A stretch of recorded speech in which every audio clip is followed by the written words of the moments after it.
Hello everybody, and welcome back to more Banner Saga.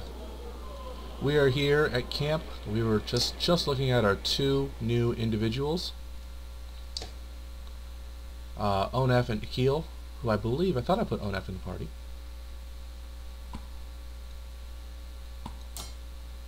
Alright, he's in the party now. Yeah, we'll do that. And we will move on.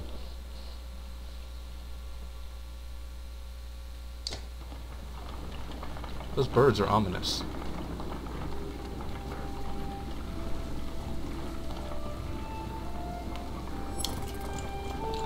Can we make it in 6 days? That's the question. Several people have noticed black vultures circling above the caravan, taking advantage of the light snowfall. They pose no threat but have a visible impact on the mood of your clansmen. The next time you look back, Oddleaf is firing arrows into the air, which nearly tag the birds once or twice. "Get lost! No dead down here," she shouts to nobody in particular.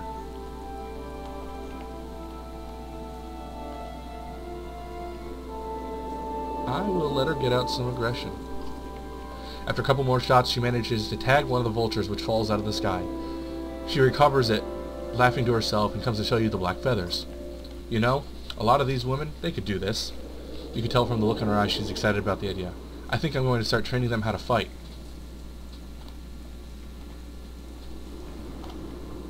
I mean, go ahead. You can always use more fighters. If Alette is any proof, you know how to train someone with a bow.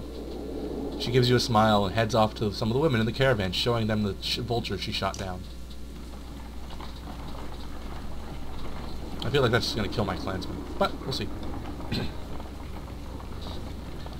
How far am I through the wastes? 5 days left.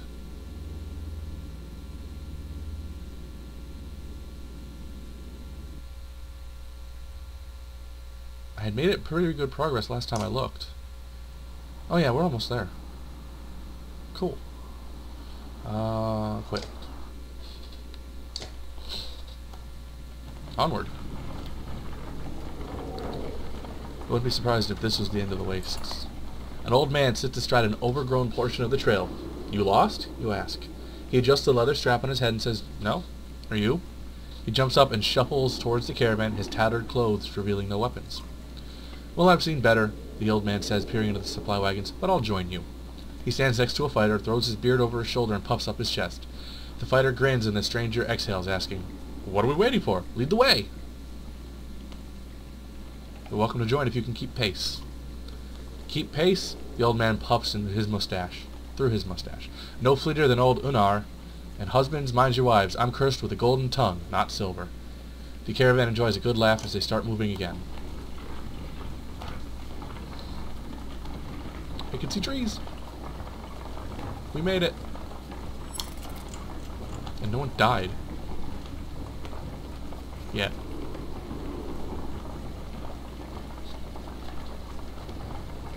Wormtoe. A woman's stifled scream fails to overly concern anyone. It was only a matter of time before the expectant mother gave birth. The caravan is simply excited by the first sign of new life since the trip began.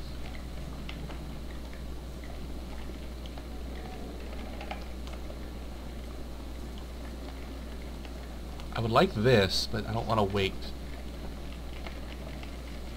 Do nothing special. Allow them some peace. With all the congratulations and cheers passing around, you decide to maintain a normal schedule, letting the family adjust to the new hardships of traveling with an infant as quickly and peacefully as possible. Poor morale. Wormtoe was never the kind of place someone would build a town. Fittingly, the Var living here aren't known for welcoming visitors with open arms.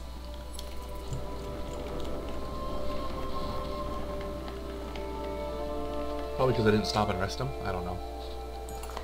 The Var will find you before you see them. Not surprising with this many people behind you. With weapons drawn, they demand to know why you're here. But back down when Iber tells them he comes to see someone named Krummer.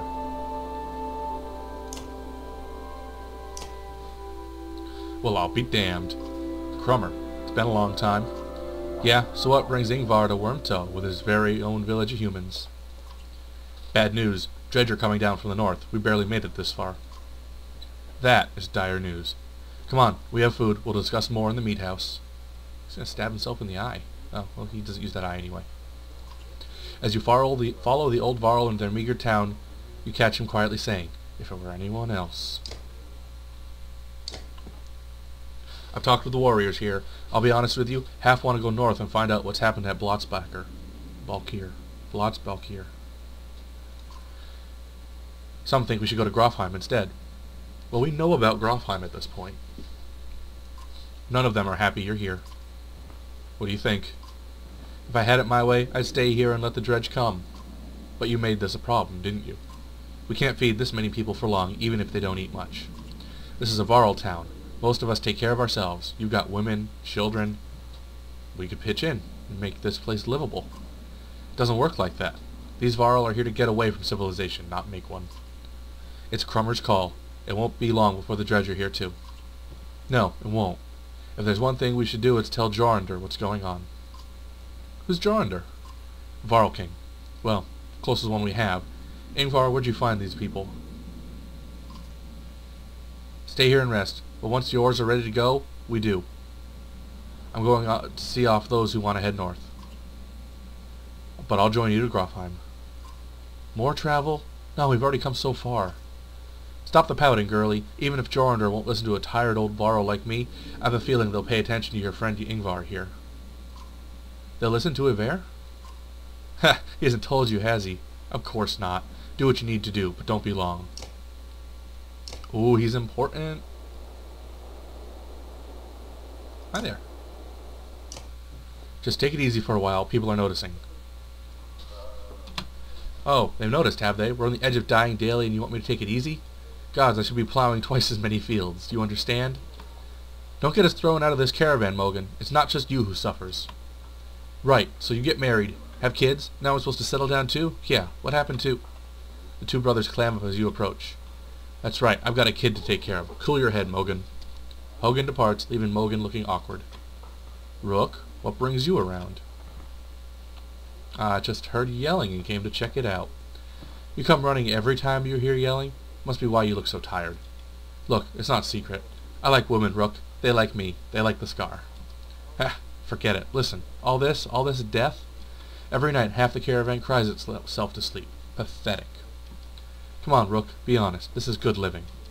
Half the world is just tilling soil till they keel over. What kind of life is that? We're lucky. You could go your whole life with no goals, no purpose, nothing to fight but boredom and hunger. I'm glad for all of this. I'm not sure I agree. Look at it like this. We're fighting to the death almost every day, yeah? You can curl up in a little ball of fear. You can go hide in the woods eating nuts and appreciating leaves or some nonsense. Or you can enjoy the struggle. Know which one I pick. Anyway, just so you know, I'd never go for a let. Promise you that. Or Oddleaf. All yours. Appreciated, Mogan. You depart, unsure whether your opinion of Mogan has changed for the better or worse. That was a conversation. Oh, look at the shinies. +3 will on rest. Attacks are never deflected, which is really good. Plus 10% chance of 2 times strength damage. -1 drawing aggro. 2 armor per turn. That's a good one. I can't afford any of this.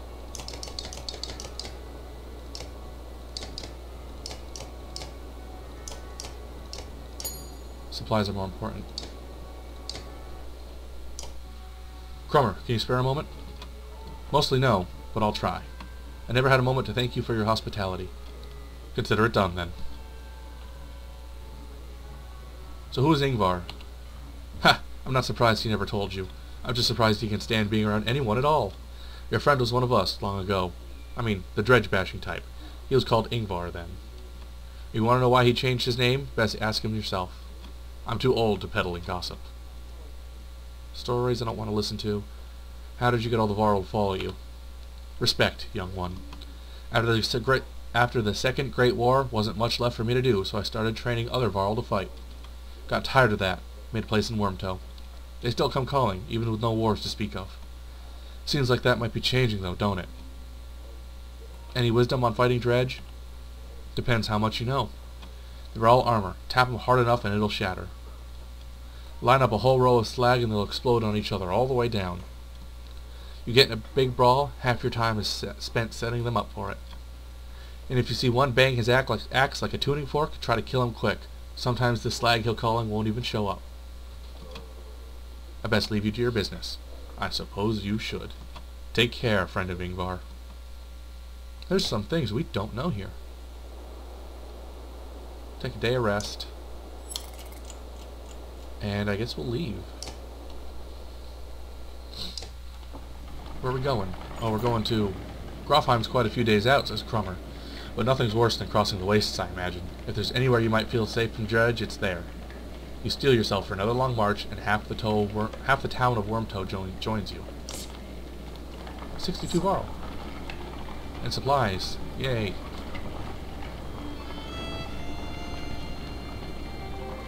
Probably got a long way to go. A gaunt man and woman approach the caravan, hands held high.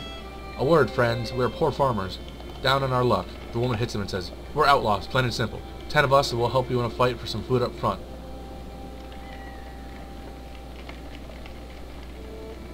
What are your crimes? Misunderstandings. Meat houses are confusing. Never know when you drink your share. The woman hits him again and says, We've stolen, killed a few when we had to. Skills that might benefit you out here. Send him away. We're so much more than... The man stops as the woman glares at him. He nods and they shuffle away quietly. It takes until camp to notice that a few of your supplies have gone missing. Fuck.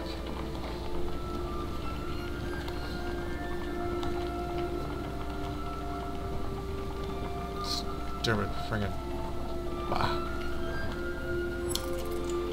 Look at that poor morale. I don't know how to raise morale. As you're nodding off with sleep, shouts of fire pull you back to attention. Flames quickly consume a supply wagon and a few tents. A woman cries out, My boy! And points to a burning tent closest to the outlying varl. Two of the giants are motionless, staring at the spreading fire with terror in their eyes.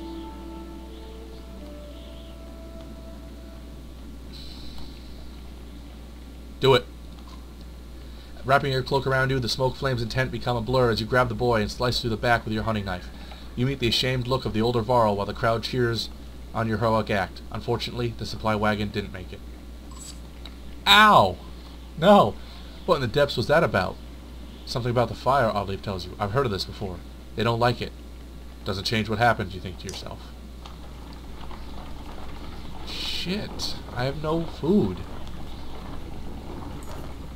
You haven't seen Alette for much of the day. When you do find her, she's returning to camp alone from a fair distance away, looking rather sullen. She keeps her eyes on the ground as you approach. They'll sit quietly beside her. I feel like things are changing so quickly. It's not that. Everything is going so wrong. I've been talking to Akil a lot. What has he been telling you? He told me how he and Onef are kin. Akil had a sister who married Onef, but she died a long time ago. They've been bound since, but then Onef left without him. Just left him behind without a word. We'll confirm his story. Eventually you find Onef back at the camp and relate the story. Is that what Akil told you? It's true about his sister. She died of a fever when we were just married. Surprised he opened up like that. So I left him in Frostfeller. He'd be fine one day, ready to kill his own men the next. Sometimes he would. I'd make the same decision tomorrow. Tell Onef to keep him away from Alette. I will. But it sounds like more like you need to keep Alette away from him. Bad influences. Is this a godstone? Might be. Doesn't look like it. Oh, okay, maybe it is. Yep.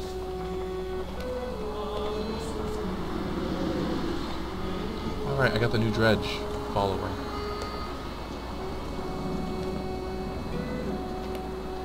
Don't know what he is. The Godstone of Merrick looms into view. Upon it, the carved great ocean beast. Jagged stones jut out of the snow like shark fins. It's hard to imagine the Nordfelling wastes being filled with water at one time, but the Godstone stands as a reminder of the vast lake it used to look across. A blessing, shouts one of the men in your caravan, holding up what looks like a silver coin. It's a fish scale, he says, pointing out the rainbow pattern that shone in the sunlight. Soon a curious child has found another hiding in the snow, and then a third is discovered. Perhaps they'll bring us luck. You over here. Before long, the caravan has become obsessed with gathering the shining scales. Cut them off after a reasonable amount of time. When you awake to find people still searching through the snow and shrubs, you call it off. We can't spend another day here, you tell them. Be glad for the luck you found and let's go before it runs out. Ah, poor morale. I don't know how to raise that. Do I just stop and rest? It's not really, explained. How far to Grove Pine?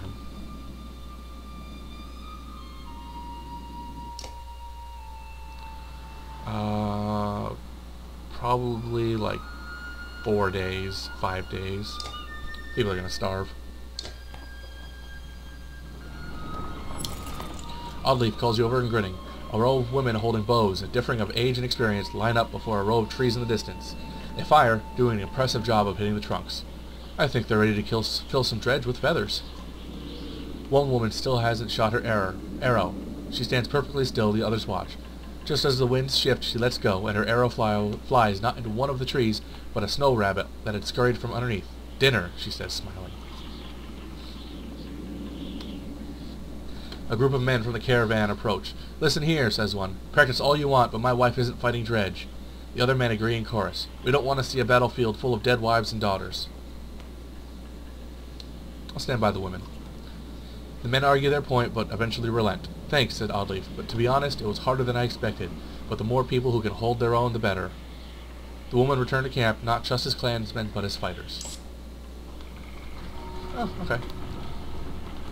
So I lost 35 clansmen and gained 25 fighters. No encouragement or tales of glory will lift the spirits of the caravan. In the north we have times like this, says one of the Varl. The other giants grin, raising tankards and horns of mead. Skål, they shout, and make short work of their drinks, explaining that each person takes a drink when someone tells a story that is more miserable than the last. Others join them for a second round, and the mead is passed your way. Do it. Taking the mead, you shout, Skål! The crowd cheers, and laughter echoes through the camp for hours as each person comes up with increasingly more absurd stories of woe. The Varl's remedy is a success, and the caravan is in a much better mood the following day, albeit hungover and with less mead than before. Normal morale, but no food. 7 clansmen, 5 fighters, 3 Varl. I can't, like, stop and hunt or anything, right? No, I can't. This is painful. What do we have for crime? He's a war leader. Is that... By repositioning his allies on his turn, the war leader can create new strategies such as giving archers guerrilla tactics, triggering abilities earlier than usual, or slingshotting a powerful ally to the back lines. Okay. He's alright. He's got some good armor breaking. I'm going to leave what I have, though. But I think we're going to call this an episode here. We are out of supplies. People are dying. Grofheim is not in sight. So thank you for watching. I hope you enjoyed it. We will see you next time. Take care. Have a good one.